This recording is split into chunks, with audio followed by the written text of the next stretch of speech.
Hello, this is Majid Ali. Welcome back to my channel trick and click.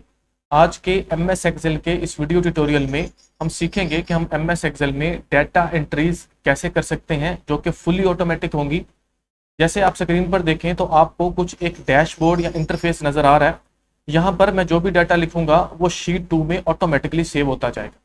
यहाँ पर चलते हैं शीट 1 में। मैं जाके कोई एक डाटा एंटर करके आपको दिखाता हूँ। मैं यहाँ पर जाके जो है सबसे पहले एम्प्लॉय की आईडी देता हूँ। एम्प्लॉय की आईडी के बाद मैं यहाँ पर जो है एम्प्लॉय का नेम लिखता हूँ। उसके बाद उसका डिपार्टमेंट मैंने लिख लिया।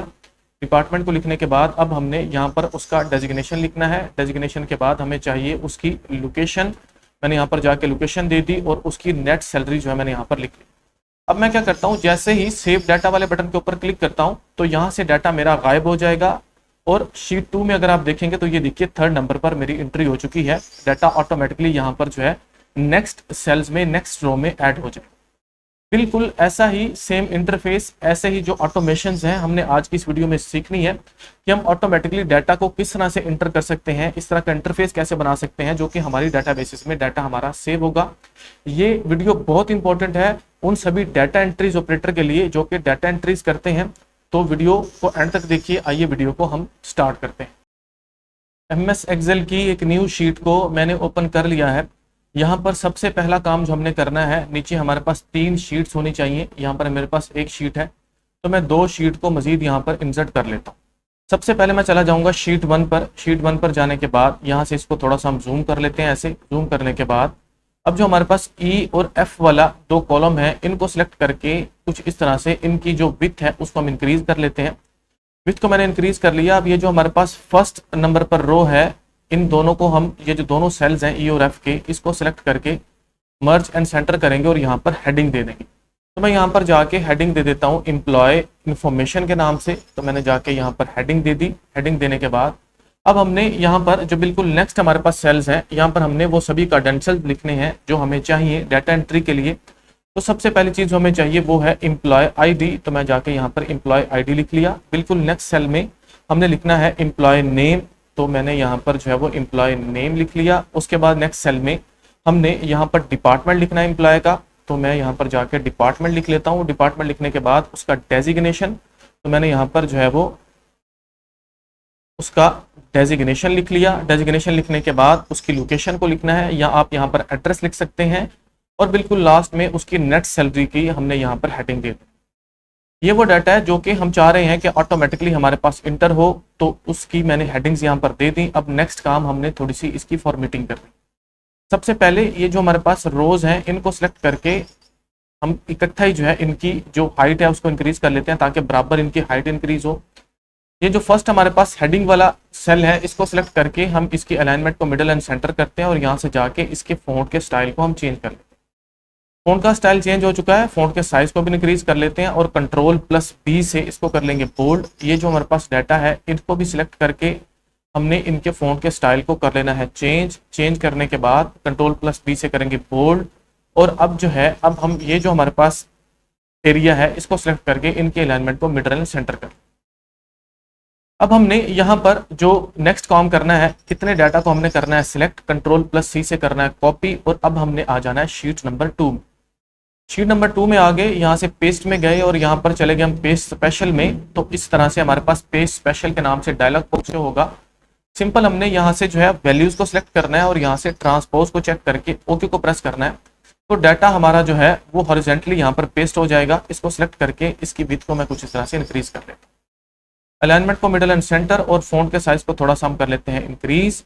और कुछ ऐसे इतना एरिया, कुछ भी एरिया जो है आप सिलेक्ट करके इसको टेबल में कन्वर्ट कर लीजिए। उसके लिए हम इंसर्ट में गए और यहाँ से टेबल में गए। यहाँ से मैं टेबल हैज अ हेडर को चेक किया और ओके को प्रेस किया। तो ये देखिए डाटा हमारा टेबल और फॉर्म में आ चुका है, टेबल में कन्वर्ट हो चुका है। शीट 1 में आने के बाद यहाँ पर हमने किसी एक एम्प्लॉय का डाटा लिखना है। तो मैं सबसे पहले एम्प्लॉय की आईडी लिख लेता हूँ। एम्प्लॉय की आईडी लिख ली। बिल्कुल नेक्स्ट सेल में एम्प्लॉय का नेम लिखेंगे। एम्प्लॉय का नेम लिखने के बाद उसका डिपार्टमेंट लिख लेते हैं। तो मैं यहाँ पर जाके उसका डिपार्टमेंट लिख लेता हूँ एजुकेशन। नेक्स्ट सेल में हम उसका डेजिग्नेशन लिखते हैं। तो डेजिग्नेशन को लिखने के बाद उसकी लोकेशन देनी है। तो उसके सिटी का मैं यहाँ पर जो है वो लोकेशन दे देता हूँ और उसकी नेट सैलरी को यहाँ पर हम लिख लेते हैं।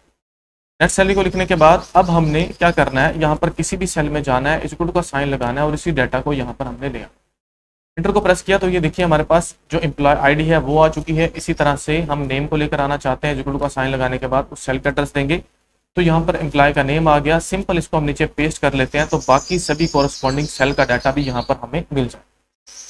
अब हमने जो है हमारा डाटा ऑटोमेटिकली यहाँ पर इंसर्ट करवाना है। हम ये चाहते हैं कि शीट 1 में जो भी डाटा लिखें ऑटोमेटिकली वो शीट 2 में इंसर्ट होता जाए। तो उसके लिए हमारे पास मेन्यू बार में डेवलपर टैब का होना जरूरी है। ये देखिए यहाँ पर मेरे पास डेवलपर टैब है। अगर आपको डेवलपर टैब शो नहीं हो रहा तो आप इस तरह से फाइल पे जाइए, फाइल में जाने के बाद मोर में जाइए, यहाँ से आपने चले जाना है ऑप्शंस में, तो आपके पास कुछ इस तरह से एक्सेल ऑप्शंस के नाम से डायलॉग बॉक्स शो हो जाए। यहाँ से आपने कस्टमाइज रिबन पर जाना है और यहाँ से आपने इस लिस्ट में से सिलेक्ट करना है मेन टैब्स को। सेकंड लास्ट नंबर पर आपको डेवलपर मिलता है, डेवलपर को जाके सिलेक्ट कीजिए और ऐड वाले बटन को आप क्लिक करेंगे तो मेन टैब में ऐड हो जाएगा। ओके को प्रेस करेंगे तो हमारे पास यहाँ पर जो है वो मेन्यू बार में डेवलपर शो हो जाएगा। डेवलपर में हमें माइक्रो मिलता है। अब हमने माइक्रो को रिकॉर्ड करना है। माइक्रो को रिकॉर्ड करने के लिए हम इसके ऊपर क्लिक करते हैं तो इस तरह से डायलॉग बॉक्स शो होता है कि हमारा रिकॉर्ड माइक्रो के नाम से। अब हमने माइक्रो जिस नाम से भी रिकॉर्ड करवाना है उसका नाम देंगे, तो मैं जाके इसका नाम कोई भी रख लेता हूँ। फॉर एग्जाम्पल मैं इसका नाम रख लेता हूँ डाटा और यहाँ से जाके ओके को प्रेस करता हूँ तो हमारा जो माइक्रो है वो रिकॉर्ड होना शुरू हो चुका है। ये देखिए यहाँ पर स्टॉप रिकॉर्डिंग आ चुका है, इसका मतलब है कि हमारी रिकॉर्डिंग स्टार्ट है। अब हमने क्या करना है, ये जो एरिया था जो हमने यहाँ पर इक्वल टू का साइन से डाटा को लेकर आए, इसको सिलेक्ट करके कंट्रोल+C से हमने करना है कॉपी।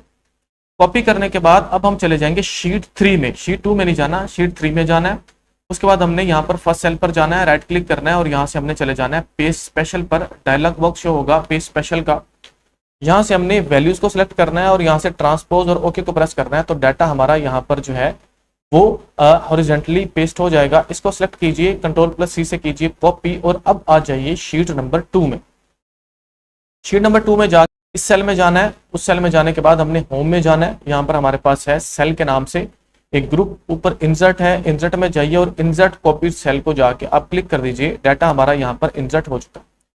अब हमने वापस चले जाना है शीट 1 में। शीट 1 में जाने के बाद ये जो हमारे पास डाटा है इसको सिलेक्ट करके हमने डिलीट वाले बटन को प्रेस करना है तो हमारा डाटा यहाँ से रिमूव हो जाएगा और हमने फर्स्ट सेल को कुछ इस तरह से सिलेक्ट कर देना है और सिंपल डेवलपर में जाके हमने जो हमारा डाटा है, हमारी जो रिकॉर्डिंग स्टार्ट हो रही थी, यहाँ पर जो रिकॉर्डिंग हो रही थी उसको हमने स्टॉप करना, तो हमारी जो रिकॉर्डिंग है वो स्टॉप हो चुकी है। अब हम क्या करते हैं, यहाँ पर थोड़ी सी फॉर्मेटिंग कर लेते हैं। हमारा माइक्रो रिकॉर्ड हो चुका है। सिंपल हमने इस एरिया को सिलेक्ट करके यहाँ पर जो है होम वाले टैब में जाके कोई भी कलर फिल करना है तो मैं यहाँ पर जाके कलर फिल कर, ये जो इतना एरिया है इसको सिलेक्ट करके यहाँ पर ऑल बॉर्डर को अप्लाई कर देता हूँ कुछ इस तरह से। और ये जो हमारे पास एरिया है इसको सिलेक्ट करके इसका 4 कलर हम कर लेते हैं वाइट, ऐसे ताकि ये शो नहीं हो। अब हमने यहाँ पर एक बटन बनाना है ताकि जैसे हम उस बटन के ऊपर क्लिक करें तो ऑटोमेटिकली जो है हमारा डाटा सेव हो जाए। तो उसके लिए हम चले जाते हैं इंसर्ट में, यहाँ से शेप में जाते हैं। शेप में जाने के बाद यहाँ से कोई भी एक शेप हम कुछ इस तरह से यहाँ पर ड्रॉ करवा लेंगे। मैंने यहाँ पर इसको ड्रॉ करवा लिया। ड्रॉ करवाने के बाद शेप फॉर्मेट में जाते हैं और यहाँ से जाके कोई भी एक फॉर्मेट जो है हम उसके लिए सिलेक्ट कर लेते हैं। उसको मैंने सिलेक्ट कर लिया।